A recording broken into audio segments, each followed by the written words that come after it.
할렐루야, 반갑습니다. 우리 에이멘 처치 주일 예배를 오늘 이 시간에도 온전히 하나님께만 올려드리기를 간절히 원합니다. 우리는 계속해서 주일마다 출애굽기 여정을 지나가고 있고요. 이제 출애굽기 24장에 이제 좀 들어오게 됐습니다. 이제 출애굽기가 많이 남지 않았습니다. 이제 끝이 이제 보이기 시작했어요. 우리 지난주 말씀 우리 한번 복습하겠습니다. 우리 지난주 말씀은 제목이 뭐였죠? 앞서가시는 중보자였습니다. 기억해 주셔서 감사합니다. 우리 지난주는 좀 분량이 많이 있었어요. 그래서 출애굽기 20장 후반부부터 23장 끝까지 33절까지 살펴봤는데 이 해당되는 부분을 우리가 뭐라고 불렸죠? 언약 법전이라고 불려졌습니다. 그래서 십계명도 주셨지만 그 뒤에 세세한 상세한 법전을 주셨던 부분이 바로 이 언약 법전이었습니다. 그러니까 여러분, 우리가 언약 법전을 우리가 좀 읽어봤을 때 그냥 하나님이 법전을 주셨던 것이 아니라 얼마나 하나님이 이스라엘 백성들을 세심하게 돌보시고 생각하시는지를 우리가 법전을 통해서 좀 확인하는 시간이었습니다. 특별히 법전을 통해서 우리가 확인했었던 마음들은 하나님이 그 땅 가운데에 정의와 공의를 세우시고 싶으셨다는 마음을 우리가 좀 느꼈어요. 그래서 가난하거나 또 원통하거나 환난당한 그런 모든 연약한 사람들을 버려짐을 당하게 하지 않게 하고 그들이 돌봄을 받을 수 있는 공동체를 하나님은 세우시길 원하셨다는 겁니다. 그런데 이렇게 사는 것이 쉬워요, 어려워요? 쉽지 않습니다. 어렵습니다. 이방 제국에서는 전혀 이런 모습을 찾아볼 수 없기 때문이죠. 이방 제국은 어떤 논리로 움직입니까? 힘의 논리로 움직이죠. 강한 자가 약한 자를 괴롭힐 수 있고 강취할 수 있는 나라이지만 하나님의 나라는 그럴 수 없다는 겁니다. 그렇다면 이제 이스라엘 백성들이요, 하나님의 백성으로 또 제사장 나라 백성으로 또 거룩한 백성으로 이제 거룩에 도전하는 삶을 살아가게 될 겁니다. 그래서 힘들더라도 정직에 도전해보는 거죠. 또 양심에 도전해보고 또 나눠주고 베푸는 삶에 도전해보는 겁니다. 그래서 손해를 두려워하지 않는 그런 도전적인 삶을 하나님의 백성이기에 꿈을 꾸게 되는 것입니다. 이것이 여러분 절대 쉽지 않습니다. 왜죠? 세상에 볼 때 너무나도 미련해 보이고 어리석어 보이기 때문이라는 겁니다. 그러나 그럼에도 불구하고 우리가 구별돼야 되는 것은 하나님의 거룩한 뜻이기 때문이죠. 그러면 이제 세상은 우리를 통해서 하나님 나라를 보게 될 것이고요, 또 하나님을 바라보게 될 것입니다. 그래서 우리가 너무 중요한 거죠. 세상 속에 있는 그리스도인들이 너무 중요합니다. 그리고 언약법전에 대한 세세한 내용들을 이렇게 좀 살펴보면 여러 가지 법들이 나왔는데 첫 번째, 가장 먼저 선행하는 법은 어떤 법이었습니까? 제단에 관한 법이어서 예배를 하나님이 가장 먼저 다루셨다는 것을 여러분들이 기억하실 것 같습니다. 예배가 가장 먼저 나오는 이유는 예배가 가장 중요하기 때문이었죠. 그래서 하나님은 분명히 그곳에서 이렇게 말씀하셨어요. 내 이름을 기념하게 하는 모든 곳에서 내게 임하여 복 주실 것이다 라고 이렇게 말씀하셨어요. 그래서 우리는 어딜 가나 제단을 쌓아야 되는 사람들이고요, 어딜 가나 예배하는 자들이라는 것을 또 기억하실 겁니다. 또 이어서 종에 관한 법도 살펴봤습니다. 정말 하나님이 약한 자들을 잘 보살피는 것을 좀 봤어요. 그래서 일곱째 해 되는 해 그 종은 자유인이 되게끔 보장해 주셨고요. 또 특히 여자들 같은 경우에는 더 세세한 규정을 하나님이 만들어 놓으셔서 여자의 권리를 보장받을 수 있게끔 그런 공동체를 하나님이 디자인해 놓으셨고요. 또 그 다음으로는 폭행에 관한 법도 재밌었습니다. 그러니까 그때 참 중요했고 놀라운 포인트는 고의적인 살인과 과실치사를 구분하고 있었다는 거예요. 그러니까 실수로 사람들을 죽였다는 것을 일반적인 살인과 동일하게 처벌하지 못하게끔 막아 놓으셨다는 거죠. 그러니까 굉장히 지금의 시선으로 봐도 놀라운 합리적인 일들이었고요. 또 동해보복법 이야기도 나왔습니다. 그죠? 동해보복법이 복수를 조장하기 위한 법이 아니라 복수를 오히려 제한하기 위한 법이었다는 거죠. 절대로 내가 당한 만큼만 줘야지 그 이상은 절대로 줄 수 없다는 것이 그 법의 목적이었다는 것이고요. 또 배상에 관한 법도 있었어요. 도둑이 아무리 내 집에 침입했다고 해서 그 도둑이 낮에 침입해서 살인하면 돼요, 안 돼요? 안 되죠. 밤에는 가능한데 낮에는 절대로 될 수 없다. 그래서 이제 또 합리적인 이야기들을 또 해주셨고요. 또 배상에 관한 법을 이렇게 쭉 하신 다음에 뭐 소가 들이받는 이야기도 좀 해주셨고, 그리고 공동체 질서를 위한 도덕법도 나옵니다. 윤리법도 좀 나오죠. 그래서 정결하게 살 수 있도록 또 성적으로 타락하지 않게끔 하나님이 디자인을 또 해놓으시는 것을 좀 보게 됩니다. 그리고 이어서 계속해서 좀 반복되는 문구는 하나님께서 이스라엘 백성들에게 너희들이 나그네를 압제하지 말라. 왜냐하면 너희들도 나그네였기 때문이다. 너희들이 종되었던 것을 기억해라. 그래서 나그네들을 잘 선대해줘라 라는 이야기들도 하나님이 잘 이야기하셨습니다. 그러면서 제가 얘기 들었던 비유는 1만 달란트 빚진 자였죠. 수조 원을 빚진 자가 단순히 1,000,000원을 갚지 않은 자에게 그렇게 힘들게 했던 것을 좀 기억하게 됩니다. 그래서 이스라엘 백성들은 먼저 하나님께 그런 놀라운 사랑을 먼저 받았기 때문에 그 사랑을 세상 가운데 흘려보낼 수 있는 책임이 있는 사람들이었다는 것도 우리가 기억했죠. 그리고 공평에 관한 법도 나오고요. 또 안식일에 관한 법도 이렇게 쭉 이어서 등장을 합니다. 그리고 마침내 23장 이제 하반부터 정말 중요한 이야기가 등장을 합니다. 이 언약 법전을 주셨던 하나님의 분명한 목적은 이런 모든 상세한 법전을 지켜야만 하나님의 나라 백성이다라고 얘기하셨던 것이 아니라 하나님의 나라 백성들이 당연하게 지켜야 할 것이라고 얘기해 주셨다는 거예요. 그래서 구원받은 백성들이 누리는 것이지 구원받기 위한 조건이 아니라는 것이었죠. 그리고 또한 이 모든 법을 지키게 하는 것은 나의 의지가 아니라 누구 때문에 가능한 겁니까? 언약 법전보다 앞서 가시는 분이 있기 때문이라는 거예요. 그래서 우리보다 앞선 이가 계속해서 많이 등장했습니다. 여호와의 사조도 등장했고요. 또 하나님의 위엄도 등장했고요. 또 왕벌도 앞에 보내주셨고요. 또 여러 가지 것들로 하나님이 계속해서 앞서 가신다라고 얘기하셨어요. 그래서 우리는 앞서 가시니 나보다 앞서 가시고 율법보다 먼저 앞에 가시는 율법의 마침 되시는 예수 그리스도만 십자가만 바라보고 따라가기만 하면 된다는 것이죠. 여기까지가 바로 지난주 말씀의 핵심적인 내용들이었습니다. 자, 그러면 이제 오늘의 말씀으로 좀 넘어가 보겠습니다. 여러분, 오늘 출애굽기 24장에서는 정말 중요한 얘기가 나오게 됩니다. 출애굽기 전체 여정에서 탑3 안에 들어가는 제일 중요한 그런 본문 중에 하나입니다.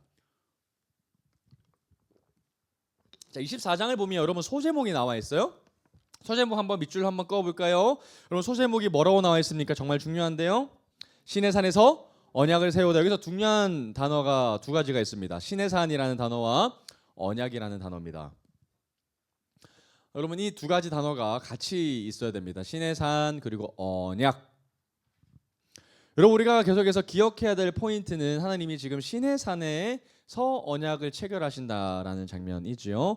여러분 우리가 알고 있는 것처럼 출애굽기 19장에 르비딤을 떠나서 신의 광야에 이르렀을 때부터 이들은 신의 광야, 신의 산에 이제 안착하게 됐습니다. 그때부터 계속해서 이제 신의 산에 머물게 되는 것이죠. 그 장소에서 하나님은 언약식을 이제 체결하게 될 겁니다. 이것이 바로 그렇게 유명한 신의 산 언약이 되는 것이죠. 자, 그러면 24장 1절로 한번 가보겠습니다. 출애굽기 24장 1절. 자, 오늘 말씀은 잠깐 놓치면 이해가 좀 되기가 어려운 부분들이 많습니다. 그래서 한 번도 놓치지 않으시고 쭉 집중해서 달려오시면 좋겠어요. 자, 24장 1절 우리 같이 한번 읽어보겠습니다. 시작. 또 모세에게 이르시되 너는 아론과 나답과 아비후와 이스라엘 장로 70명과 함께 여호와께로 올라와 멀리서 경배하고. 자, 여러분 질문합니다. 총 몇 명일까요? 70? 네, 74명입니다. 맞습니다. 74명이 지금 여정 가운데 동참합니다. 자, 70명이라고 뭉뚱거리는 사람이 바로 이렇게 장로 그룹단이고요. 그 다음에 개별적인 사람이 언급되고 있는데 한번 동그라미 한번 쳐볼게요. 모세, 그 다음에 아론, 그 다음에 나답, 그 다음에 아비후. 이렇게 도합 74명이 이제 올라가게 됩니다. 여러분 하나님께서 이렇게 많은 인원을 신의 산에 올라오게 하셨던 것이 굉장히 중요한 포인트입니다. 왜냐하면 지금껏 하나님은 신의 산에 누구만 올라오게 하셨어요? 모세만 올라오게 하셨어요. 그런데 이상하게 경계선을 뚫고 74명을 하나님이 부르신다는 거예요. 왜 그렇게 하셨을까? 궁금점을 가지고 한번 다가오겠습니다. 자, 우리 4명이 70명은 우리가 장로되는 것은 알았습니다. 70명을 다 알 필요는 없죠. 여러분 장로들은 여기서 지금의 교회의 어른이라고 생각하기보다는 이스라엘의 대표단이라고 생각하시면 될 것 같아요. 그래서 뭐 권위가 있고요, 또 존경받는 어른이고요. 그래서 이스라엘의 대표하는 사람들 70명이 이제 나왔다고 생각하시면 될 것 같고요. 또 그리고 아론과 나답과 아비후와 모세 이렇게 4명이 올라가는데 여러분 누구는 알아요? 모세 알죠? 그리고 아론도 압니다. 그렇죠? 모세의 형제인 아론도 압니다. 그런데 나답과 아비후가 좀 익숙치 않은 것 같아요. 자, 그런데 우리가 놀랍게도 이미 들었습니다. 자, 기억이 안 날 뿐입니다. 한번 말씀으로 한번 찾아가 보겠습니다. 출애굽기 6장 23절 한번 가보겠습니다. 여러분 우리가 말씀을 읽을 때 모르면 찾아가 보면 이해가 되고요. 또 알게 되면 이게 이런 상황이었어라는 굉장히 신비함이 막 찾아오거든요. 나답과 아비후가 누군지 한번 알아보겠습니다. 출애굽기 6장 23절입니다. 여러분 이미 우리가 출애굽기 여정을 통해서 왔는데요. 출애굽기 6장도 살펴봤죠? 자, 한번 같이 읽어보겠습니다. 시작. 아론은 암미나답의 딸 엘리세바를 아내로 맞이하였고 그는 나답과 아비후와 엘르아살과 이다말을 낳았으며 누굽니까? 아론의 아들들이죠. 첫째 아들, 둘째 아들이 바로 나답과 아비후입니다. 자, 동그라미 쳐보게 나답과 아비후. 자, 그리고 엘르아살과 이다말까지 여러분들이 기억하시면 좋을 것 같아요. 아론에게는 총 4명의 아들이 있었고요. 그래서 1, 2를 묶어서 외우시고요. 세 번째, 네 번째를 한번 기억하시면 좋을 것 같아요. 영원히 기억하지는 않아도 좋지만 오늘은 좀 기억하시면 좋을 것 같습니다. 자, 이 사람들이 성경에서 나오는 장면이 또 있는데 한번 찾아가 볼게요. 레위기 10장 한번 가보겠습니다. 레위기 10장 1절에서 2절 말씀입니다. 구약 성경 159페이지에 있어요. 레위기 10장 1절에서 2절까지 말씀입니다. 근데 아론의 아들들이 이제 아론을 이어서 제사장 직분을 이어받게 되는데 나답과 아비후에게는 이슈가 있습니다. 나답과 아비후 사건 한번 볼게요. 레위기 10장 1절에서 2절 보면 나답과 아비후 사건이 나오는데 어떤 사건인지 한번 보겠습니다. 아론의 아들 나답과 아비후가 각기 향론을 가져다가 여호와께서 명령하시지 아니하신 다른 불을 담아 여호와 앞에 분향하였더니 불이 여호와 앞에서 나와 그들을 삼킴에 그들이 여호와 앞에서 뭐 했어요? 죽었어요. 여러분, 제사장인데 하나님이 명하시지 않는 다른 제사법을 들여서 죽은 거죠. 그죠? 죽었습니다. 그러니까 나답과 아비후가 죽었으니까 아론을 이을 제사장이 누가 남겠어요? 아론 반차로 이제 내려가야 되는데 그러면 그 뒤에 아들들이 제사장이 이어서 돼야 되겠죠. 그 이야기도 이제 민수기에 나옵니다. 한번 볼게요. 민수기 3장 4절 말씀입니다. 197페이지에 있습니다. 민수기 3장 4절. 그러니까 아까 나답과 아비후 첫째와 둘째 장남과 차남이 죽었기 때문에 그다음에 세 번째 네 번째 아들들이 장남과 차남의 역할들을 대신해야 되겠죠. 그래서 그 이야기가 민수기 3장 4절에 나와요. 나답과 아비후는 시내 광야에서 여호와 앞에 다른 불을 들이다가 여호와 앞에서 죽어 자식이 없었으며 그 다음에 세 번째 네 번째죠. 엘르아살과 이다말이 그의 아버지 아론 앞에서 제사장의 직분을 행하였더라. 그래서 앞으로 엘르아살과 이다말의 계보로 제사장이 내려가게 될 겁니다. 그래서 여러분들이 이스라엘 역사를 통해서 이 세 명, 이 두 명이 먼저 죽고 그 다음에 세 번째 네 번째 자식들을 통해서 이제 제사장 그룹이 내려가겠구나를 여러분들이 기억하시면 좋을 것 같아요. 그러면 다시 오늘 돌아오겠습니다. 출애굽기 24장 1절입니다. 출애굽기 24장 1절에 보면 오늘 놀랍게 그 혜택을 받는 자들이 누구라는 거예요. 아론의 첫째와 둘째라는 거예요. 그러니까 여러분, 우리가 통성경 때도 잠깐 언급했지만 우리가 레위기나 민수기 오늘 말씀을 보면 아니 나답과 아비후가 하나님 앞에 다른 불을 들어서 이렇게 됐던 것이 죽을 만큼 잘못된 죄였을까를 한 번쯤은 생각해 보거든요. 그런데 오늘 말씀을 통해서 그게 좀 정리가 될 겁니다. 왜냐하면 나답과 아비후는 다른 사람들이 누리지 못했던 엄청난 은혜를 받았기 때문이죠. 그래서 받은 자의 책임이 분명히 있었기 때문입니다. 한번 계속 보겠습니다. 1절 보면 그래서 오늘 모세 알고요, 또 아론도 알고요, 나답과 아비후 압니다. 그리고 마지막 이스라엘 장로 70명까지도 압니다. 그리고 함께 여호와께 올라와서 중요한 포인트예요. 함께 올라왔는데요. 어떻게 경배하게 합니까? 멀리서죠. 멀리서. 그러니까 여러분, 여기 지금 지리적으로 여러분들이 생각하셔야 돼요. 그러니까 여러분들이 지금 74명이 시내 산에 올라갑니다. 그런데 시내산 꼭대기까지는 못 가죠. 그죠? 가다가 멈춰서 멀리서 경배하게 합니다. 분명히 이스라엘 백성들보다는 하나님 앞에 가까이 나와왔지만 여전히 하나님께는 멀리 떨어져서 경배하게끔 하나님이 하신다라는 겁니다. 분명히 하나님 앞에 나아갈 수 있는 특권을 이스라엘 백성들 가운데서 받았지만 그럼에도 불구하고 하나님 앞에 완전히 가까이 나아가지는 못했다는 사실이 중요한 거예요. 자, 그런데 그 가운데에서 74명 가운데에서도 한 명을 하나님이 호출하십니다. 그 사람이 누굽니까? 2절이죠. 너 모세만, 동그라미 쳐보겠습니다. 너 모세만 여호와께 가까이 나올 수 있다는 거죠. 여러분, 우리는 이해가 됩니다. 왜 그렇죠? 왜 모세만 앞으로 나아갈 수 있는 거죠? 모세가 뭐기 때문에? 중보자기 때문이죠. 그러니까 74명이 이렇게 하나님 앞에 멀리서 예배 드리다가 하나님이 야 모세만 올라와 그랬더니 나머지 73명이 어떤 표정이었어요? 우리랑 다르게 그 사람은 하나님 앞에 우리를 연결시켜주는 중보자구나라는 것을 다시 한 번 더 시각적으로 확대해 됐을 겁니다. 모세는 중보자구나. 우리는 못 가지만 하나님이 모세를 선택하셔서 모세는 올라오게끔 허락해 주시는구나 라고 생각을 하게 됐을 겁니다. 그러니까 73명은 산 중턱에 놓여졌을 거고요. 그리고 나머지 백성들은 이제 시내산 밑자락, 산 자락에서 이제 밑에서 올려다 봤던 장면을 여러분들이 머릿속에 상상하시면 좋을 것 같습니다. 여러분, 만약에 이스라엘 백성들이 이 74명이 올라가는 무리들을 보고 혹시나 따라 올라갔다면 어떻게 됐을까요? 죽었을 겁니다. 왜 그렇죠? 우리가 앞전에 살펴봤던 대로 거기에는 경계선이 쳐져 있습니다. 그리고 하나님은 분명히 경계선을 넘으면 죽을 것이라고 약속하셨기 때문이죠. 그러니 이스라엘 백성들은 먼 발치에서 볼 수밖에 없었던 상황이고요. 73명은 산 중턱에 올라가서 또 모세만 멀리 감지 볼 수 있었다는 겁니다. 여러분, 이거 뭐가 생각이 나요? 제가 저번에 말씀드렸던 이미지 한번 기억나시죠? 그러니까 지금 시내산 전체가 하나님의 커다란 성소가 된 것입니다. 그래서 가장 밑자락에는 이방인의 뜰처럼 보이고요. 그 다음에는 성소에 지금 제사장 그룹과 70명 장로가 올라간 것이고요. 가장 거룩한 장소에 지성소인 모세만 혼자 올라간 것을 여러분들이 머릿속에 다가오시면 좀 좋을 것 같습니다. 자, 그리고 나서 이제 20절 한번 보면 여호와께 가까이 나오고 그들은 가까이 나오지 말며 백성은 너와 함께 올라오지 말 것을 하나님이 한 번 더 당부하십니다. 올라오면 죽기 때문이죠. 24장 3절 말씀입니다. 자, 그런데 모세가 와서 여호와의 모든 말씀과 그의 모든 율례를 백성에게 뭐 합니까? 전합니다. 그러니까 그 사이에 모세는 또 시내산 꼭대기에 올라갔다가 내려와서 하나님께 받았던 모든 말씀과 그 율례에 대해서, 언약 법전에 대해서 뭐 하는 거예요? 백성들에게 전하는 겁니다.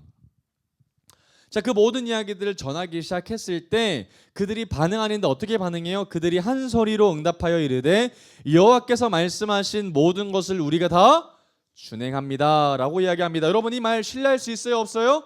없죠. 왜 그렇죠? 곧바로 이들이 언약법전을 어기게 될 거기 때문이라는 거. 십계명도 무시하게 될 거라는 것이죠. 그래서 여러분, 이 말씀, 이 멘트는 우리가 사실은 앞전에서 이미 살펴본 바가 있습니다. 여러분, 출애굽기 19장 8절 한번 볼게요. 이 멘트는 그대로 이들이 한 번 더 한 적이 있어요. 언제입니까? 출애굽기 19장 8절에 이렇게 얘기하고 있습니다. 백성이 일제히 응답하여 이르되 여호와께서 명령하신 대로 우리가 다 행하리이다, 준행하리이다, 행하리이다. 여러분, 똑같이 이야기하지만 그들은 자신감 있게 우리가 지킬 수 있습니다, 내가 하면 하겠습니다, 하나님께서 주신 그 모든 율법들을 내 의지대로 내 능력대로 지키겠습니다 라고 동일하게 행동을 보이고 있지요. 그런데 우리는 알고 있습니다. 그들의 말이 결코 신뢰할 수 없는 말이라는 것을요. 그들은 곧바로 하나님을 배신하고 율법을 버리고 말 것입니다. 자, 그리고 이 4절 한번 보겠습니다. 24장 4절 말씀. 자, 그리고 모세가 뭐 하는지 한번 보겠습니다. 모세가 여호와의 모든 말씀을 동그라미 기록했다. 여러분, 여기서 모세가 하나님의 말씀을, 모든 말씀들을 기록하는데요, 모세가 하고 싶어서 기록한 겁니까? 하나님이 하라고 하셨기 때문에 기록한 겁니까? 하나님이 기록하라고 명령하셨기 때문에 기록하는 거거든요. 언제 명령하셨어요? 이것도 다 했습니다. 17장 14절로 가보겠습니다. 출애굽기 17장 14절. 하나님이 그 모든 말씀들을 기록하라고 얘기하셨던 적이 있으셨어요. 언제냐면 바로 17장 14절, 바로 아말렉 전투 때거든요. 뭐라고 하셨어요? 하나님이 아말렉 전투에서 이기고 나서 그 모든 이야기들을 기록하라고 하셨는데요, 여호와께서 모세에게 이르시되 이것을 책에 뭐해라? 기록해라고 하나님이 명령하셨어요. 그러니까 여러분, 성경은요, 모세의 뜻대로 기록되어진 것이 아니라 하나님께서 모세를 통하여 기록하게끔 명령하셨기 때문에 지금 오늘날 우리에게 성령이 있는 것이죠. 그래서 기록하여서 뭐하게 하기 위함입니까? 기념하기 위함이죠. 그래서 제가 여기에 대해서 많이 얘기했습니다. 그리고 다시 24장 4절로 넘어오겠습니다. 어찌됐든 하나님의 명령하신 대로 여호와의 그 율법에 따라 모세는 순종해서 하나님의 말씀을 뭐 했습니까? 기록하고 있는 거니까 여러분, 모세는 진짜 바빴을 겁니다. 하나님의 말씀을 들으러 올라가야 되고요, 그리고 또 기록해야 되고요, 또 이스라엘 백성들 앞에서 이야기해야 되겠고요, 또 그들을 통치해야 되고요, 또 여러분 재판장으로서 많은 일들의 송사에 대해서 듣지 않았습니까? 그러니까 모세가 얼마나 피곤했겠습니까? 자, 4절로 다시 돌아보면 그 모든 말씀들을 이제 기록합니다. 다른 사람들이 대필할 수가 없었겠죠. 그리고 나서 또 이른 아침에 일어납니다. 늦잠도 자지 않아요. 자, 이른 아침에 일어나서 뭐 합니까? 자, 산 아래에 제단을 쌓습니다. 여러분, 산 아래에는 누가 있죠? 이스라엘 백성들이 있죠. 그러니까 장로들만 갈 수 있는 곳이 아니라 모든 백성들이 거할 수 있는 곳, 산 아래에 지금 뭐 쌓습니까? 제단을 쌓습니다. 여러분 제단을 왜 쌓을까요? 언약법전에서 하나님의 제단 쌓으라고 했어요. 그죠? 모든 곳에서 흙으로 토단으로 제단을 쌓아라. 그러면 내 이름을 기념하는 그 모든 곳에서 하나님이 뭐 하시겠다는 거예요? 복 주시겠다고 언약법전 첫 번에서 제단법에서 하나님이 설명하셨죠? 자, 그래서 모세는 그 말씀대로 하나님이 하라고 하시니까 그저 순종하는 마음으로 하나님의 그 말씀대로 산 아래에 흙으로 토단으로 제단을 쌓는 장면이 나와요. 자, 그리고 이제 뭐 쌓습니까? 자, 동그라미 쳐볼까요? 이스라엘 12지파대로 몇 기둥? 12기둥을 세웁니다. 이 12지파대로 12기둥을 세웁니다. 나중에 여러분 여호수아가 요단강을 건너고 나서 또 기둥 쌓죠? 근데 여러분 이거 모든 것들이 사실은 여호수아 마음대로 한 것이 아니라 모세 때부터 행했던 것을 여호수아가 잘 보고 배운 것을 따라하고 있다는 것을 여러분들이 기억하시면 좋겠어요? 12기둥을 쌓습니다. 여러분 모세가 하나 바라는 것이 있다면 뭐겠습니까? 이스라엘이 하나님 앞에 예배드리고 또 복받길 원하는 마음으로 이스라엘의 중보자가 되는 모세가 이렇게 하고 있다는 겁니다. 자, 그리고 4절에 이렇게 12기둥이 이렇게 보이는 걸 보고요. 5절 한번 보겠습니다. 그리고 어떻게 제단에서 번제를 드리나? 자, 제사를 드리는 이야기가 나옵니다. 이스라엘 자손의 청년 동그라미 보겠습니다. 청년. 자, 굳이 이스라엘의 다음 세대를 보내죠, 그죠? 청년들을 보냅니다. 그 가운데에서 청년들이 하는 역할이 뭡니까? 여호와께 서로 번제와 화목제를 드리게 합니다. 여러분 이거 굉장한 장면입니다. 여러분 당시에도 청년들을 보냈다는 것은 굉장히 큰 이슈인데요. 여호와께 서로 번제를 드리면 소를 죽이는 역할을 누구에게 맡겼다는 거예요? 청년들한테 맡겼다는 거예요. 왜 그렇게 했을까요? 다음 세대 교육이죠. 그러면 청년들이 하고 싶지 않았을 겁니다. 그런데 그 뒤에 고문들이 얼마나 많았겠어요. 소를 그렇게 많이 잡았던 이스라엘 예배자들이 많이 있었겠죠. 제사장들도 있었을 거고요. 그런데 그 모든 광경을 청년들이 보게 합니다. 그러니까 청년들이 그 소를 잡았을 때 엄청난 교육이 됐을 거예요. 왜 소를 죽이지? 왜 가만히 멀쩡한 소를 죽이지? 그리고 소를 죽였을 때 그 엄청난 굉음과 소의 부르짖음도 들었을 것이고요. 자기가 직접 소를 잡았을 때의 엄청난 그 대리 고통이 느껴졌을 겁니다. 그러니까 이 모든 것들이 모세가 디자인한 계획과 그림이었다는 것이죠. 그러면서 여호와께 서로 번제와 화목제를 드리게 합니다. 여러분 번제 동그라미, 화목제 동그라미, 여기는 레위기에 나와 있는 하나님에 대한 제사법에 관련되어 있는 이야기입니다. 번제와 화목제. 여러분 이게 뭡니까? 번제는 태워서 드리는 거죠. 화목제도 하나님과의 관계를 회복하기 위한 화목제인데요. 둘 다 태우는 이야기들입니다. 그러면서 여러분 지금부터 굉장히 중요한 일들을 모세가 하게 될 건데요. 6절 한번 보겠습니다. 자, 모세가 피 동그라미 피가 너무 중요해요. 오늘 말씀 가운데는 피가 가장 중요합니다. 자, 모세가 피를 가지고 반은 그냥 피가 많이 있었겠죠. 그러니까 소를 많이 잡았을 것이니까요. 피가 많이 쏟아져 나왔을 겁니다. 그 피의 절반은 어디에 담습니까? 여러 양푼이에 담습니다. 자, 그리고 나머지 피의 반은 어디에 뿌려요? 제단에 뿌려요. 이 제단이 뭡니까? 하나님 앞에 번제와 화목제를 드리기 위해서 쌓았던 토단의 제단이죠. 하나님의 제단에 피를 뿌립니다. 자, 그리고 나서요. 24장 7절입니다. 모세가 뭐 하는지 한번 보십시오. 자, 언약서를 가져다가 여러분 언약서 뭐겠습니까? 하나님께서 우리에게 주셨던 십계명 언약 법전이거든요. 이때까지 우리가 살펴봤던 이야기들입니다. 언약서를 가져다가 뭐 해요? 백성에게 크게 읽습니다. 낭독하죠? 낭독하여 듣게 하니 또 그리고 어떻게 이스라엘 백성들이 반응합니까? 그들이 이르되 여호와의 모든 말씀을 우리가 다 뭐 할 거다? 준행할 거다. 좀 신뢰하기 어려운 이야기를 하고 있어요. 또 이 이야기가 어떤 무거운 이야기인지는 잘 모르고 그냥 하겠습니다라고만 반응하고 있다는 거예요. 자, 그러면서 24장 8절입니다. 자, 어떻게 행동하는가? 그러니까 모세가 피를 양푼에 담고 그리고 나머지 피는 제단에 뿌렸고요. 그다음에 언약서를 가져다가 이스라엘 백성들에게 이제 들려주고 또 이스라엘 백성들이 뭐 했어요? 사인한 거예요. 그죠? 준행하겠습니다 했던 거는 그 언약서 내용을 내가 사인하겠다라는 이야기거든요. 그리고 나서 8절에 뭐 하냐면 모세가 그 피를 가지고, 이 피는 어디 피겠어요? 어떤 피겠어요? 나머지 양푼이에 담은 피겠죠. 그 양푼이에 담겨져 있는 피를 어떻게 합니까? 백성에게 뿌립니다. 와, 엄청난 충격이죠. 여러분, 이 백성들에게 피를 뿌렸을 때 이 백성들은 어떤 백성들이었을까요? 그냥 단순히 모세 앞에 있었던 백성들이었을까요? 그래서 우연히 앞에 나가서 괜히 피를 뒤집어 씌운 억울한 사람들일까요? 그렇지 않습니다.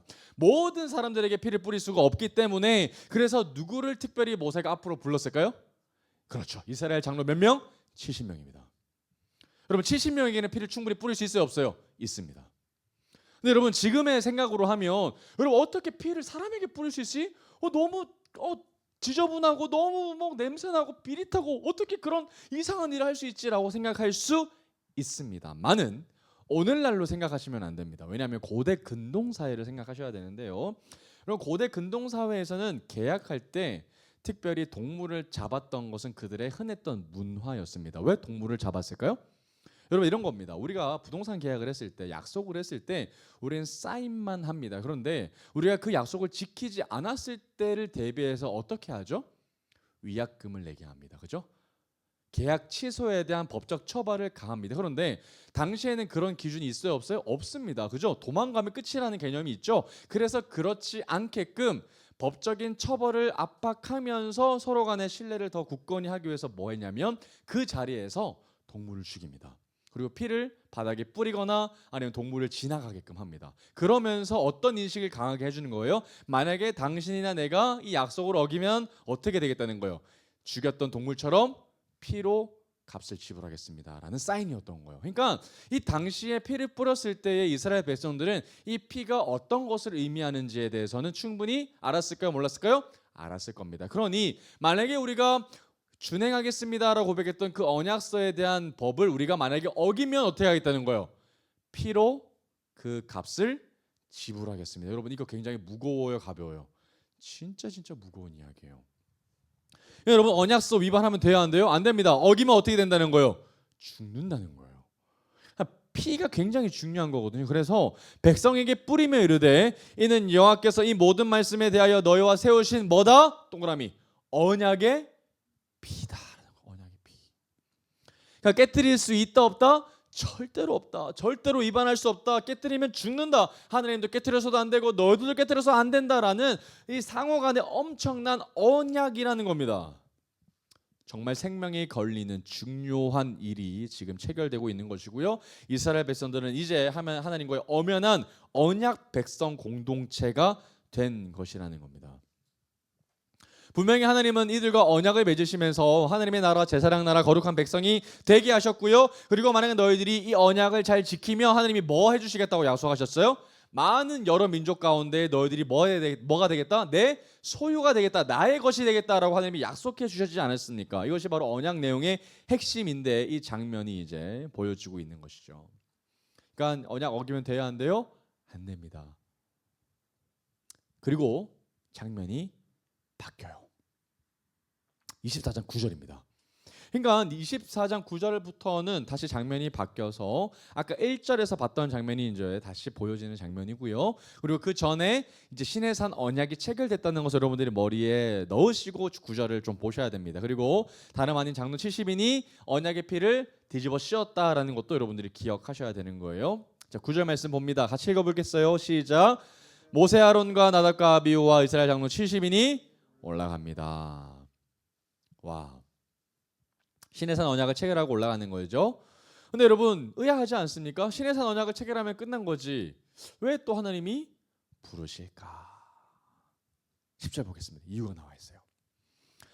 이스라엘의 하나님을 보니, 자, 보니 동그라미 보니 누가 봤던 거예요? 74명이 본 거예요. 그런데 여러분, 이거 말이 돼요, 안 돼요? 안 됩니다. 하나님을 보면 어떻게 돼요? 죽어요. 죽습니다. 하나님을 보면 죽습니다. 그런데 74명이 뭐예요? 하나님을 봐요. 엄청난 거예요, 여러분, 이거. 그래서 여러분, 계속해서 우리가 나답과 아비후를 생각합니다. 이들은 하나님을 본 사람들이요. 그래서 그들의 책임이 막대하겠어요? 가볍겠어요? 막대하겠죠. 책임이 있겠죠. 그래서 뭘 보냐면 그의 발 동그라미. 자, 신기하게도요, 하나님에 대한 그 봄에 대해서 묘사를 하는 장면이 딱 한 구절로 나와 있어요. 그런데 그 많았던 하나님의 부위 중에서 어디 신체의 부위를 얘기하고 있어요? 발입니다. 발 아래를 봤더니 어떻대요? 청옥을 편듯하고 하늘같이 청명하더라라고 어마어마한 광경에 대해서 설명하고 있고 묘사하고 있습니다. 영어 표현을 보면 청옥을 사파이어라고 이게 번역을 해놨거든요. 그러니까 굉장히 아름다운 보석과 찬란한 보석과 같이 반짝반짝반짝반짝 이렇게 거렸다는 거예요. 그런데 그렇게 이 땅 가운데서 한 번도 본 적이 없는 하늘에서 보일 수 있는 그런 놀라운 아름다운 광경들이요, 하나님의 어디였다는 거예요? 발 아래였다는 거예요. 그들이 하나님을 본 것처럼 여겼지만 기껏 봤던 것이 어디였다는 거예요? 하나님의 발 아래. 근데 그것마저 어떻다는 거예요? 황홀했다는 거예요. 그래서 하나님의 얼굴을 봤다니 뭐 하나님의 뭐 팔을 봤다니 그런 얘기가 없죠. 감히 볼 수 없을 만큼 발 아래만 보더라도 우리의 입이 딱 하고 벌어질 만큼 어마어마하게 찬란했던 하나님의 어마어마한 위엄과 높으심과 아름다움을 이스라엘 백성들 가운데 몇 명이 봤다는 거예요? 74명이 봤다는 거예요. 그럼 여러분 74명이 되고 싶어요? 안 되고 싶어요? 되고 싶죠. 얼마나 그 경험이 귀했겠습니까? 자, 그래서 이제 하나님을 봤습니다. 그런데 문제는 뭐냐면 아름다운 것보다 더 중요한 건 이들이 죽을 수 있다는 위기이거든요. 그래서 19장 21절을 가보면 하나님이 경계선을 치셨을 때 이런 얘기 하셨어요. 나 여호와에게로 와서 보려고 하다가 많은 이들이 죽을까 하노라라고 걱정하셨고요. 그리고 성경의 여러 군데에서 하나님을 직접 보면 죽는다라고 하나님이 언급하셨기 때문이죠. 그래서 모세도 하나님을 본 적 있어요? 없어요? 없습니다. 자그마치 그냥 하나님이 스쳐 지나가는 등만 살펴봤을 뿐이거든요. 그러니까 하나님을 직접 보면 죽습니다. 왜 죽죠? 하나님의 엄청난 그 거룩하신 가운데에 불의한 죄로 가득한 우리가 감히 설 수 없기 때문이죠. 그런데 이들이 봤어요. 그럼 뭐 해야 돼요? 죽어야 돼요. 그런데 오늘 말씀을 보면 죽지 않습니다. 어떻게 된 일일까요? 성경의 모순인 걸까요? 잘못된 걸까요? 이유가 나와 있어요. 11절 보겠습니다. 24장 11절. 그들이 죽지 않았던 이유. 뭡니까? 하나님이 이스라엘 자손들의 존귀한 자들에게 뭐 하지 아니하셨고 손대지 아니하셨고. 그러니까 원래는 뭐 하는 거예요? 원래는 죽는 거예요. 그런데 하나님께서 원래는 죽을 수밖에 없는 그들이 죽지 않도록 허락하셨다는 거예요. 허락하셨다. 그래서 하나님을 볼 수 있는 특권을 누렸고요. 그럼에도 불구하고 죽지 않았다라는 겁니다. 그런데 여러분 진짜 중요한 단어가 나와요. 하나님이 이스라엘 백성들을 부르는 수식어가 바뀝니다. 어떻게 바뀌죠? 그냥 백성들이 아니라 동그라미 쳐볼까요? 존귀한 자들. 동그라미. 존귀한 자들. 여러분 바뀐 게 없습니다. 이스라엘 백성들은 어제도 배신 때렸고 오늘도 배신 때릴 거고 내일도 배신 때릴 겁니다. 진짜 보잘것없는 노예 출신들이에요. 그런데 갑자기 하나님이 이들을 존귀하게 여기셔요. 바뀐 게 딱 하나 있죠. 뭐가 바뀌었어요? 뭐가 바뀌었어요? 언약을 체결했어요. 그러니까 여러분 언약을 하나님이 이들과 맺으신 뒤로부터 이들에 대한 신분이 바뀌어버립니다. 어떤 신분으로 바뀌어요? 존귀한 자들. 여러분 이들은 여전히 연약합니다. 이들은 여전히 가진 것이 없어요. 이들은 여전히 나그네 출신들이고요. 여전히 땅도 없고요. 여전히 가난하고 힘없는 백성들입니다. 그런데 그렇게 배신 잘 때리는 죄인들이지만 하나님이 뭘 맺으시니까 언약 하나 딱 맺으시니까 이들의 신분이 바뀌어버려요.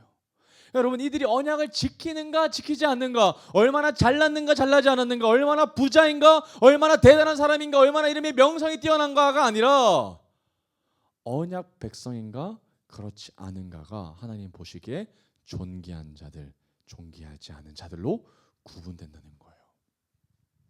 그럼 여러분 나의 잘냄과 상관없이 나는 언약이 있는 것만으로 하나님 앞에 어떤 자로 여김받는 거예요? 나는 존귀한 자라는 거예요. 하나님이 보시기에 나는 존귀한 자라는 겁니다. 여러분 이게 얼마나 우리에게 큰 위로가 되는 것입니까? 이게 여러분 복음이죠. 나의 삶과 상관없이 하나님 나에게 언약을 주심으로 말미암아 하나님이 나를 존귀하게 여겨주시는 분. 그래서 나는 하나님 앞에 나아갈 수 없는 연약한 죄인이지만, 하나님을 바라보면 죽을 수밖에 없는 연약한 죄인이지만 하나님을 바라볼 수 있는 자들로 하나님이 여러분 이게 얼마나 축복입니까? 그런데 하나님은 단순히 바라보게끔 하는 자로 여기는 것이 아니에요. 뒤에 하반절 보겠습니다.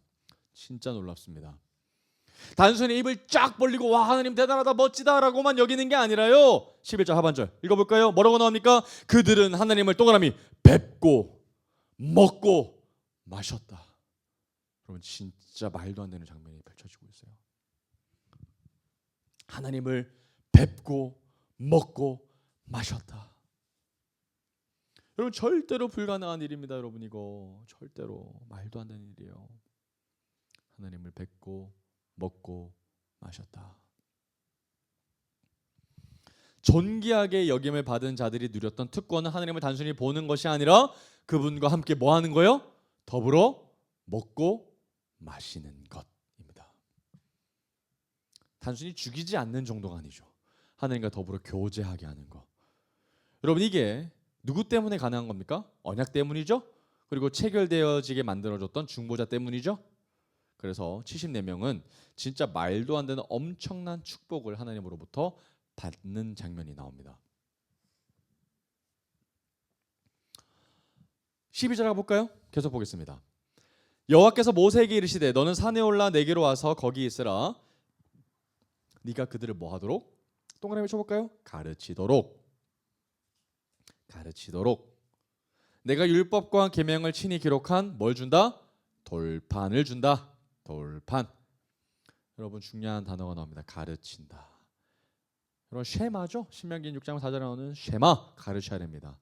이스라엘아 들으라. 그리고 왜 모세가 하나님이 계속해서 모세를 통하여 가르치게끔 하셨을까요? 십계명을 주셨고 구약 율법을 주셨던 이유는 가르치기 위해서 주셨던 것이죠. 기록되어 있는 이 성경을 통해서 끊임없이 이들이 기념하고 기억해서 하나님을 기억할 수 있도록 하나님은 이들에게 대를 이어서 가르치게끔 하셨습니다. 여러분 이 이야기는 오늘날 우리에게도 여전히 동일하겠죠. 그래서 우리 자녀들에게 끊임없이 뭘 가르쳐야 될까요? 말씀 가르쳐야 됩니다. 정말 여러분 정말 이 십계명의 말씀을 비롯해서 하나님의 말씀을 가르치는 것, 하나님의 마음을 알게 하는 것은 정말 우리의 본분이고요, 우리의 의무입니다.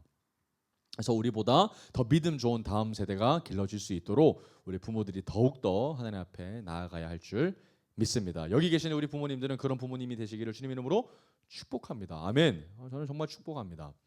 여러분 가르쳐야 되는 거죠. 모세도 그런 의무가 있었고요. 그래서 율법과 계명을 친히 기록한 돌판을 주시는 겁니다. 그래서 돌판에 계속해서 기록해서 하나님의 말씀들을 기억할 수 있도록 잊지 않도록 새겨 주시는 것이지요.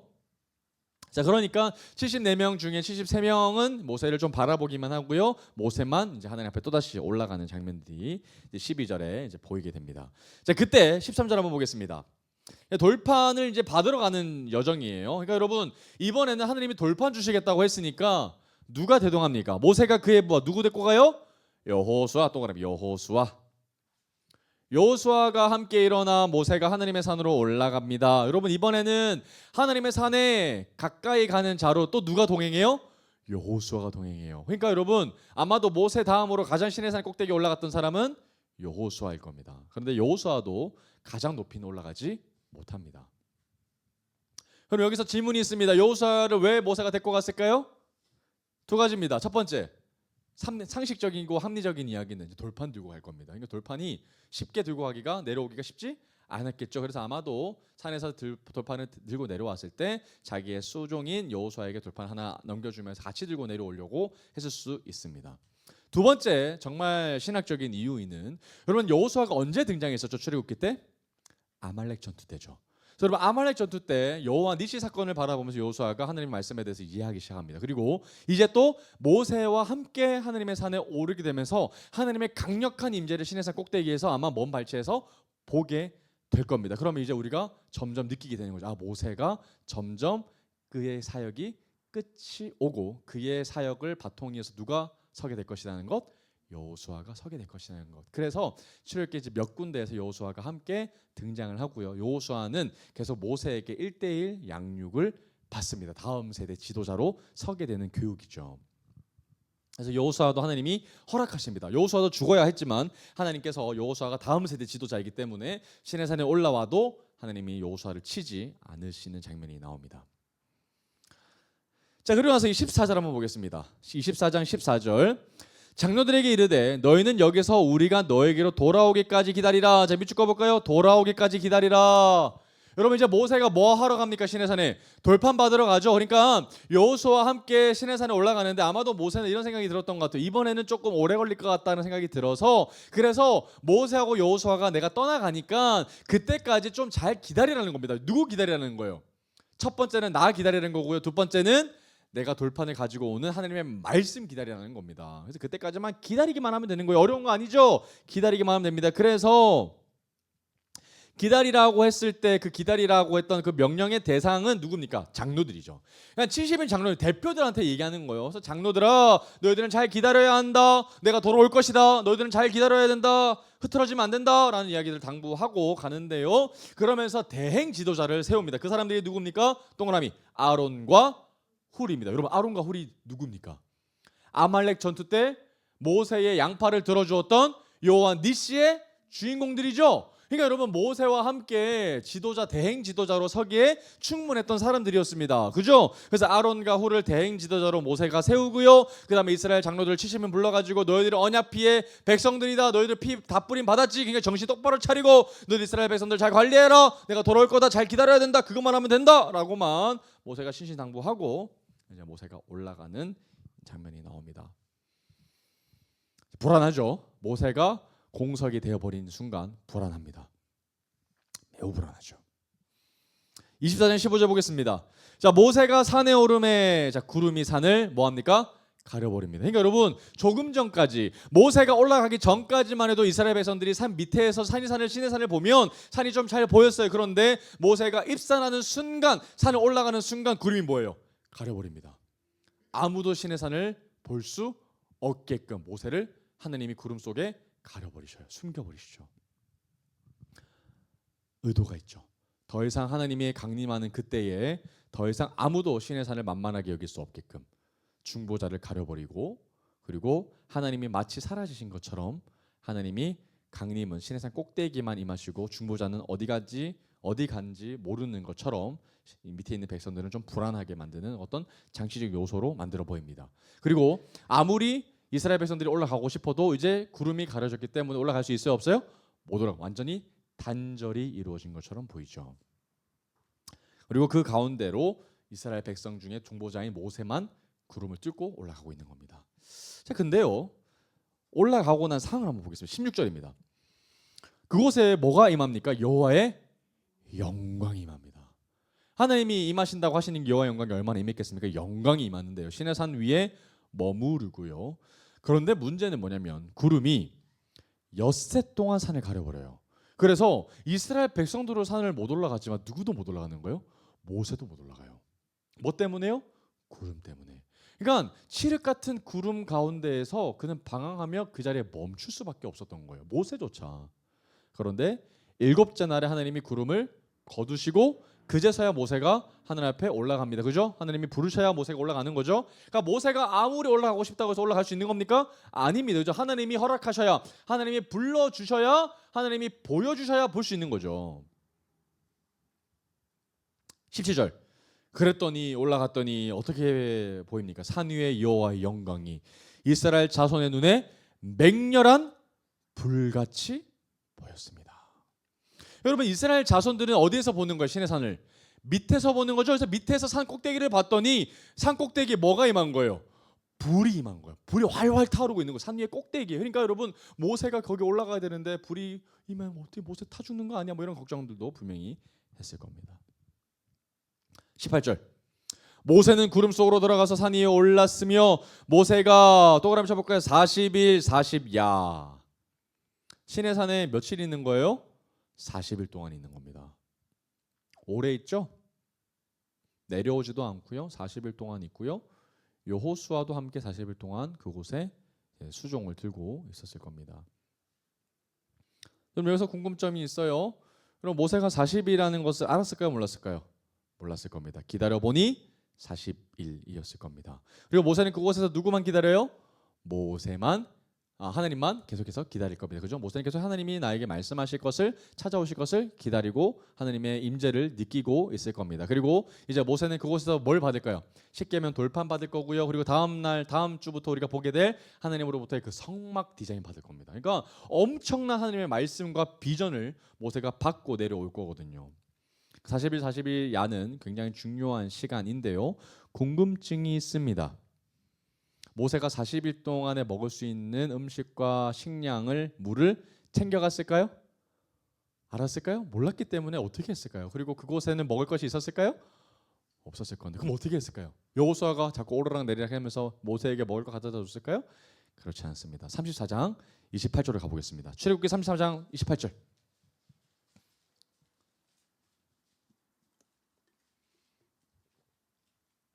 출애굽기 34장 28절입니다. 뭐라고 나오죠?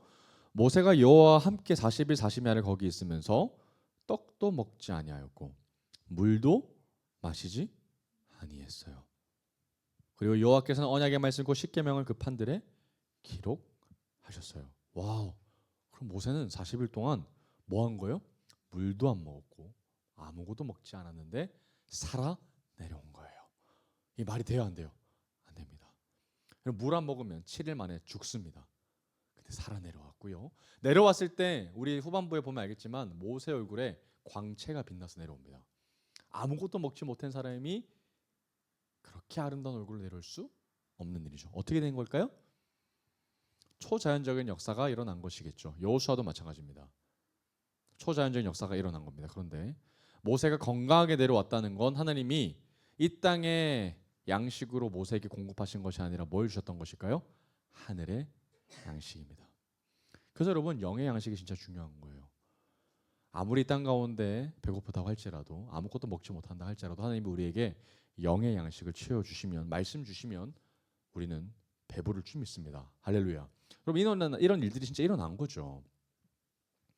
자, 그러면 오늘 말씀들을 좀 정리하면서 몇 가지 좀 질문을 한번 좀 던져 보도록 하겠습니다. 여러분 좀 두 가지 질문들로 오늘 말씀을 좀 요약하고 싶은데요. 첫 번째 질문을 한번 좀 보겠습니다. 자, 첫 번째 질문. 사진부터 한번 볼까요? 여러분 오늘 제가 지금 시내산 사진을 좀 가지고 왔습니다. 여러분 시내산이기 위해서는 몇 가지 좀 조건들이 있어요. 그러니까 시내산을 입산할 때 여러분들 먼저 모세가 뭐 했어요? 기억하실 겁니다. 뭐부터 했죠? 가장 밑에 제단이 있어야 되죠, 그죠? 이스라엘 백성들이 하나님 앞에 제단을 드릴 수 있어야 되는 곳이 있어야 되고요. 그리고 소를 잡을 수 있는 어떤 플레이스가 장소가 있어야 되고요. 또 그곳에 뭐가 있어야 됩니까? 12지파대로 세운 12기둥의 터가 있어야 합니다. 그래서 제가 이제 첫 번째 사진이 이제 바로 12기둥의 터로 흔적이 되어지는 기둥의 흔적들입니다. 지금은 이제 9개 정도가 남아 있는데 여기에는 사람이 오지 않는 곳인데 다듬은 돌이 있다는 것이 굉장히 주목하는 포인트이죠. 그러나 모든 성지에 있는 유물들이 100% 신뢰할 수는 없습니다. 그러니까 믿거나 말거나이지만 합리적으로 보이기 때문에 제가 사진을 좀 가지고 왔습니다. 그래서 9개의 돌기둥터, 이걸 보면서 우리가 뭘 생각할 수 있는 거예요? 이곳에 아마 12기둥을 세웠겠구나라는 것들을 좀 유추해 볼 수 있습니다. 다음 사진 보여줄까요? 여기가 이제 이스라엘 백성들이 이제 올 수 있는 길초입니다. 시내산 입구 쪽이고요. 다음 사진 보여주세요. 여기가 여러분 다듬은 돌로 막 이렇게 쌓아놨어요. 그래서 여기가 가이드 해주시는 이제 호주의 선교사님에게 좀 물어봤더니 이게 뭡니까?라고 물어봤더니 아마도 이곳 장소에서 소를 이제 죽였을 것이다. 청년들이 나와서 소를 각뜨고 이제 피를 받았던 장소였을 것이다라고 좀 추측을 합니다. 왜 돌이 여기에 쌓여져 있는지는 뭐 설명이 안 되죠. 그래서 이제 추측을 하는 거죠. 또 다음번 그래서 이런 이제 길들이 이제 좀 보이고요. 또 보여주겠습니다. 여기가 아마 이제 제단의 터의 흔적이지 않을까 해서 여기 아마 소를 올려놓고 번제를 올려드리고 이제 화목제를 올려드리지 않았을까라는 이제 좀 추측을 좀 이제 합니다. 또 다음 사진. 그리고 이제 시내산 꼭대기 이제 올라가는 여정입니다. 이제 여러분 올라가면 어떤 게 있어야 돼요? 시내산에 올라갔을 때 한 중턱쯤 올라갔을 때 중간쯤 올라갔을 때 70인 장로들이 충분히 거기서 먹고 마실 수 있는 정도의 수준의 넓은 터가 또 있어야 돼요? 없어야 돼요? 있어야 됩니다. 그래서 여기가 지금 좀 중간 터가 올라왔는데 여기 오른쪽으로 엄청 넓은 공터가 있어요. 그래서 아마도 여기가 70인 장로들이 함께 먹었던 장소가 아니었을까라고 생각을 했고요. 또 제가 올라갔을 때 딱 하늘을 바라봤더니 진짜 하늘이 청명합니다. 정말 깨끗한 하늘이 눈앞에 펼쳐지는 장면이고요. 또 우리 눈앞에 보이는 저 꼭대기가 시내산이기 위해서는 시내산 꼭대기에 어떤 흔적이 있어야 돼요? 시내산 꼭대기에 뭐가 임했죠? 하나님의 맹렬한 불이 임했어요. 그래서 시내산 꼭대기에는 어때야 돼요? 좀 뭔가 탄 흔적이 있어야 합니다. 그래서 여러분 보시면 산 꼭대기에 저게 그림자가 아니라 진짜 돌 색깔이 그을린 흔적이 있습니다. 사진 계속 볼게요. 제가 이제 중턱이어서 먼저 봤고요. 제가 진짜 다녀왔습니다. 거짓말이야. AI가 아니라 진짜 다녀왔어요. 자, 근데 여기까지 올라오는데 한 3시간 반 정도 걸렸던 것 같아요. 그래서 높은 산이었고요. 이제 계속 올라가겠습니다.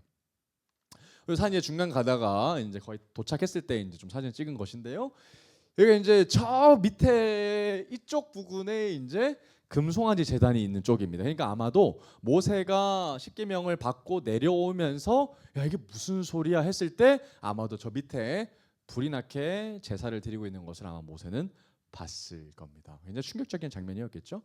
하나님도 마찬가지고요. 그래서 보시면 돌이요 진짜 흔한 돌이 아닙니다. 그을린 흔적이 있는 돌이고요. 새까만 돌이 있고요. 그리고 진짜 탄 흔적이 있는 모습들이 많이 보입니다. 산 꼭대기만 이렇습니다. 그을린 흔적들이 많이 있죠. 계속해서 보여주겠습니다. 그리고 여기 산 꼭대기에 올라가 보면 아마도 십계명의 제단이 있는 것으로 추정되어지는 이제 여기 이제 제단이 각이 좀 구분되어 있는 곳이 있습니다. 아마도 시내산 꼭대기에 하나님이 아마 모세에게 십계명을 여기서 주시지 않았을까라는 이야기고요. 예전 영화 십계라는 영화를 보면 그런 장면들이 좀 나옵니다. 여기서 하나님이 이제 말씀으로 불로 막 이렇게 십계명을 주시는 장면이 있는데 이런 장면들이 좀 있습니다. 여러분 여기서 저 멀리 바라보이는 곳이 바로 이집트입니다. 그래서 사우디에서 올라보면 바로 이집트가 보이고요. 그러니까 모세가 올라갔을 때 이집트도 보이니까 어떤 마음이 들었겠어요? 아 진짜 하나님 우리를 구원해 내신 분이시구나를 또 모세는 같이 느꼈을 것입니다. 다음으로 넘겨주세요. 이제 질문입니다. 첫 번째 질문. 오늘 말씀을 좀 정리하면서 자 중요한 질문인데요. 자 어차피 결국에는 모세만 시내산 꼭대기에 오를 수 있는데 왜 굳이 하나님께서는 아론과 나답과 아비후 그리고 70인 장로들까지 시내산 중턱에 올라오게 하셨을까요? 단순히 먹고 마시게끔 하나님이 뭐 파티하시려고 올라오게 하신 걸까요? 여러분 저기까지만 올라가는데도 무려 3시간 반에서 4시간 정도 걸립니다. 굉장히 힘든 여정이거든요. 그러니까 굳이 아론과 나답과 아비후는 중턱까지 올라가서 또 모세만 혼자 중보자 멋있는 장면만 보게 된다면 왜 굳이 하나님이 그런 장면들을 또 연출해 하셨을까라는 생각들을 여러분들이 좀 궁금해 하셨으면 좋겠습니다.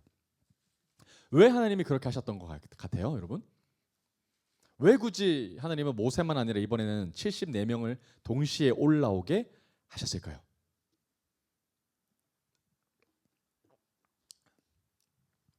자, 인물에 좀 집중해 보겠습니다. 우리 인물들이 이제 다 압니다. 그죠? 자, 여기서 보면 모세는 어떤 역할일까요? 중보자입니다. 그죠? 중보자입니다. 중보자. 여러분, 중보자는 계약 당사자가 아닙니다. 그죠? 물론 언약 백성이긴 하지만 모세의 역할은 중보자입니다. 그래서 중개인이라고 생각하시면 돼요. 그러면 하나님이 있고 그리고 중개인이 있으면 나머지 누가 있어야 돼요? 계약 당사자가 있어야 되겠죠? 그래서 누가 필요한 거예요? 대표자들이 필요한 거예요. 그래서 2명의 대표자 그룹이 나옵니다. 첫 번째 대표자 그룹은 누구예요? 아론과 나답과 아비후입니다. 이 사람들이 어떤 그룹이에요? 제사장 그룹의 대표단임이에요. 그러면 이스라엘 장로 72명은 누구의 대표들이요? 일반 백성들의 대표단 그룹입니다. 그러니까 하나님은 모세랑만 언약을 개인적으로 맺으신 것이 아니라 누구랑 맺으신 거예요? 이스라엘 전체 백성들과 하나님이 공적으로 언약을 맺으시기 위하여서 하나님이 지금 시내산 중턱으로 그들을 초청하고 계신다라는 겁니다.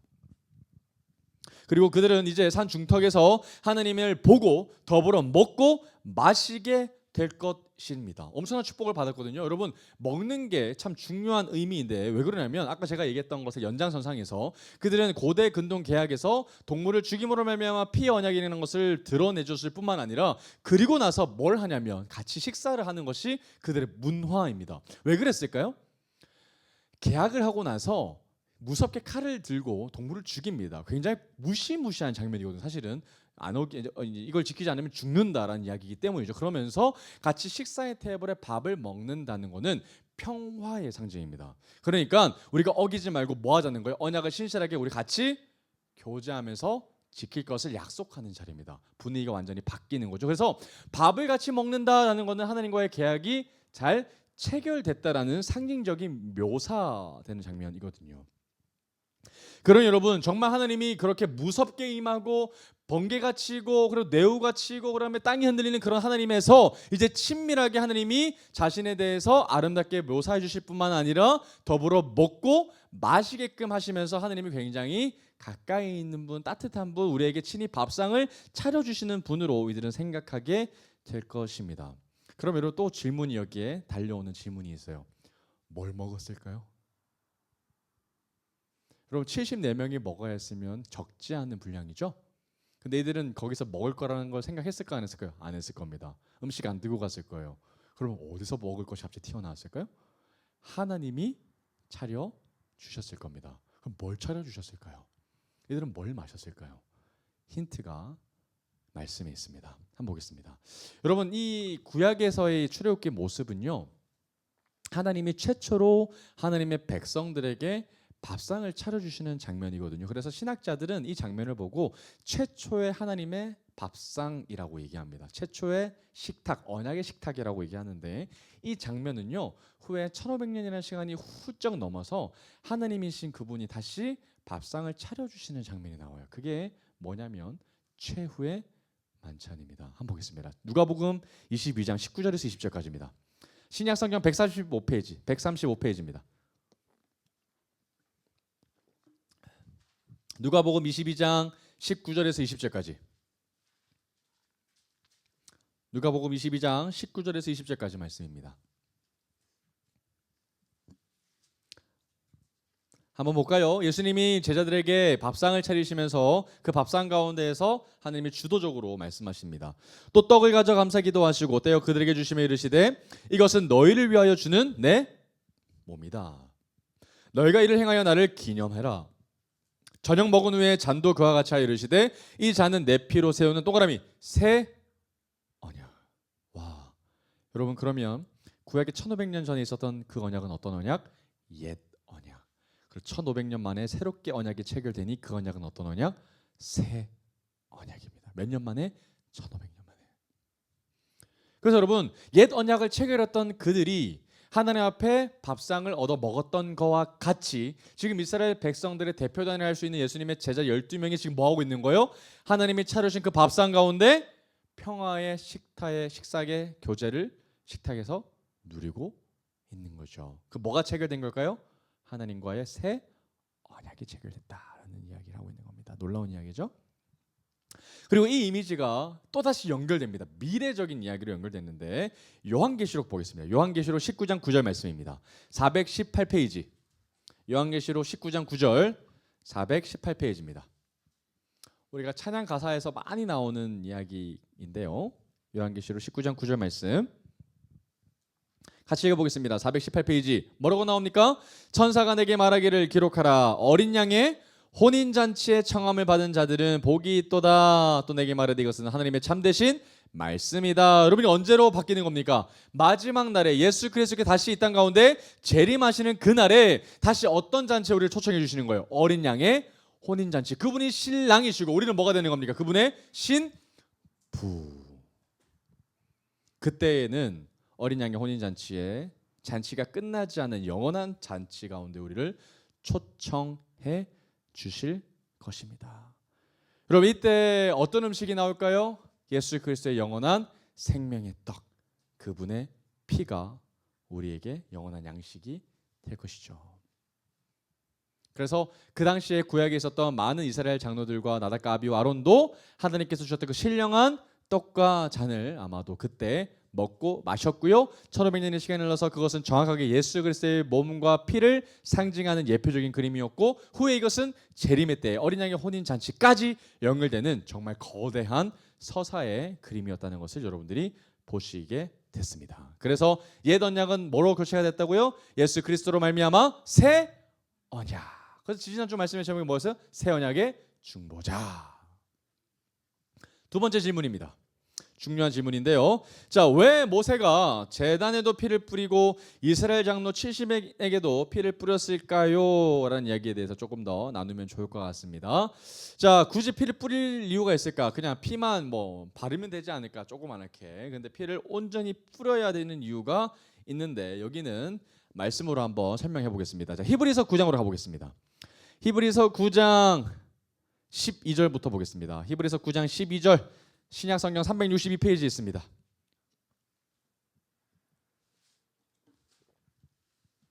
히브리서 9장 12절 362페이지에 있어요. 히브리서 9장 12절 말씀입니다. 우리 같이 한 목소리로 읽어보도록 하겠습니다. 시작.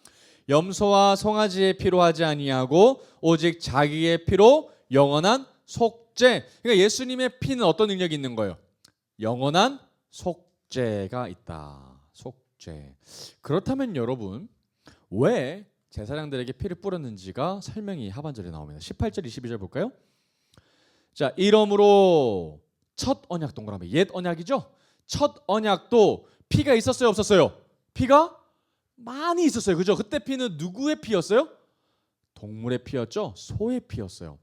그래서 첫 언약도 피가 있었습니다라는 얘기를 하는 거예요. 피 없이 세운 것이 아닙니다. 모세가 율법대로 모든 계명으로 온 백성에 말한 후에 이게 뭡니까? 언약서 낭독했던 때죠.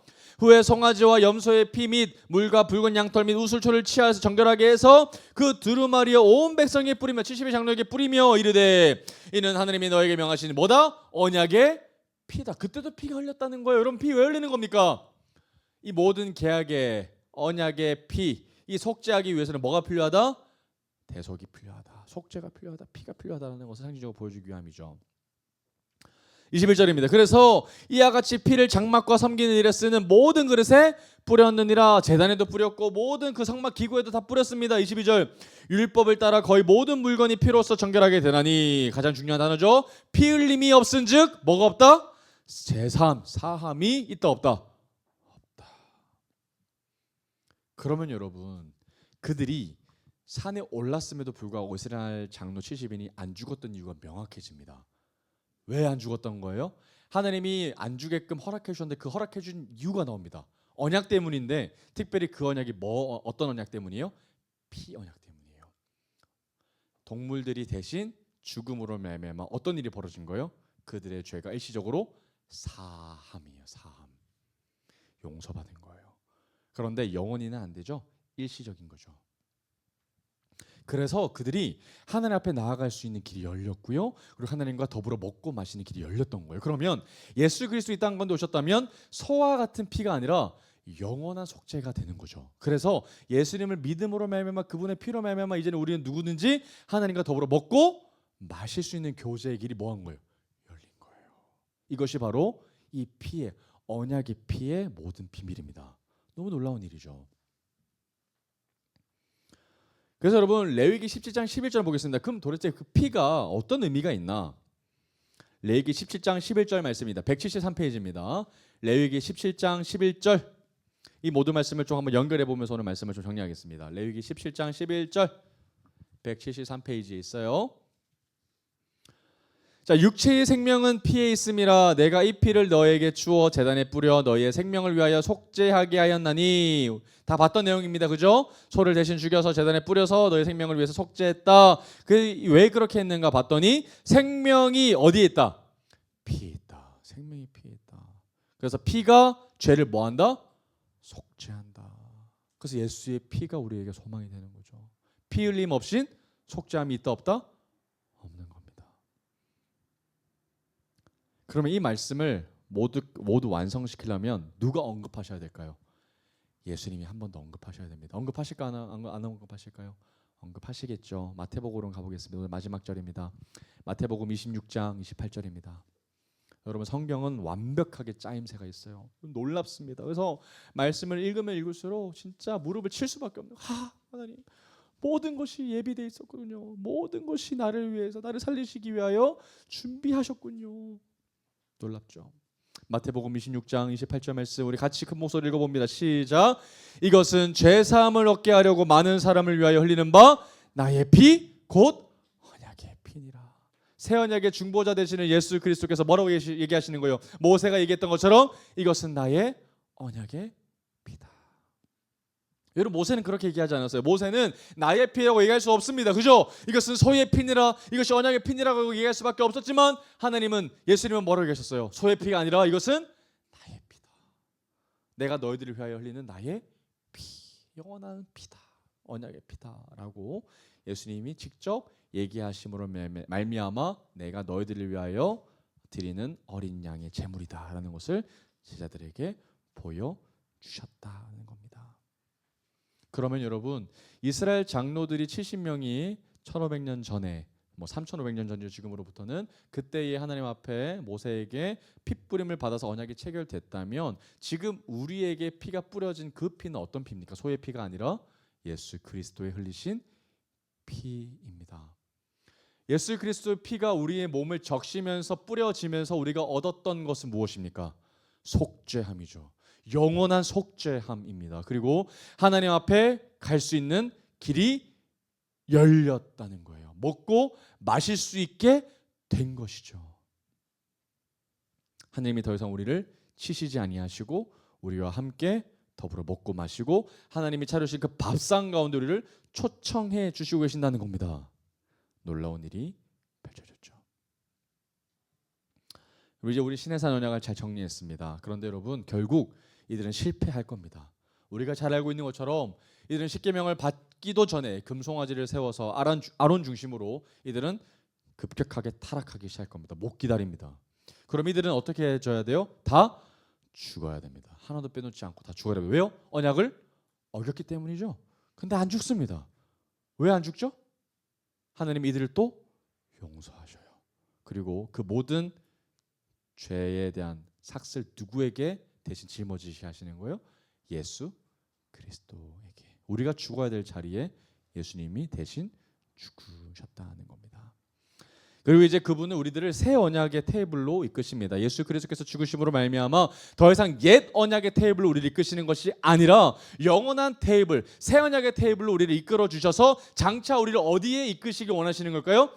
어린 양의 혼인 잔치에 우리를 초청하고 싶으신다는 것이 예수 그리스도의 마음이시라는 겁니다. 그러면 예수님도 그날을 우리가 오시기를 너무나도 간절히 기다리고 준비하고 계실 겁니다. 그러면 여러분, 오늘 이 시간 가운데 딱 하나만 생각했으면 좋겠습니다. 예수 그리스도 피입니다. 여러분, 우리에게 피가 없으면 소망이 없습니다. 우리에게는 십자가밖에 없습니다. 십자가만 바라보게 되기를 간절히 축복합니다. 여러분, 나를 살리게 하는 거요, 나를 호흡하게 하는 거, 내가 이 땅 가운데에서 내가 소망 가운데 살아가게 하는 것은 오직 다 예수 때문인 것이죠. 나를 하나님께 인도하는 것도 오직 예수 그리스도밖에 없다는 것을 꼭 기억하셨으면 좋겠습니다. 새 언약의 중보자 되신 예수 그리스도만 바라보게 되길 원합니다. 우리의 완벽한 중보자 되신 예수 그리스도만을 온전히 바라보게 되는 정말 여러분들이 되시기를 주님의 이름으로 축복합니다. 그리고 우리가 예수 그리스도의 피를 힘입어서 하나님 앞에 나아갔을 때 하나님은 우리를 위해서 뭘 차려주고 계신다고요? 밥상이에요. 밥상. 그리고 그 밥상 가운데 뭘 주실까요? 영원한 생명의 양식, 하늘의 양식을 우리를 위해서 친히 차려놓고 기다리고 계신다라는 겁니다. 그럼 여러분, 우리 부모님들은 다 잘 아실 거예요. 따뜻한 밥상을 차려놓고 있을 때에 자녀들이 뭐 해야 될까요? 빨리 와서 식기 전에 먹어야 합니다. 먹는 것이 부모의 기쁨이거든요. 그런데 안 먹고 늦게 오고 다른 거 이미 먹었다고 배부르다고 안 먹는 모습을 보면 부모의 마음은 찢어질 겁니다. 마찬가지입니다. 여러분, 더 이상 하나님이 차려주신 밥상 안에만 우리가 거해야 하지 세상이 가져다 주는, 세상이 차려주는 불량식품 앞에 서성이지 않게 되기를 간절히 소망합니다. 하나님 앞에 날마다 주님 배고픕니다. 갈망합니다. 하나님이 차려주신 그 조반의 양식 앞에, 아침 밥상 앞에 내가 나아가길 원합니다. 우린 세상 가운데에서 절대로 먹지 않겠습니다. 배부르지 않겠습니다. 하나님으로 말미암아 날마다 배고픈 주님의 백성이 바로 납니다. 주님, 오늘도 내게 하느님의 양식으로, 하늘의 양식으로 내게 채워 주시옵소서. 우리 그렇게 고백하는 하느님의 존귀하게 영을 받는 주님의 백성들 다 되시기를 주님의 이름으로 축복합니다. 할렐루야. 오늘 우리 말씀들을 잘 기억하면서 우리 찬양 다시 하고 우리 기도하며 나가겠습니다. 우리 지극히 높으신 주, 우리 다시 한번 찬양하겠습니다.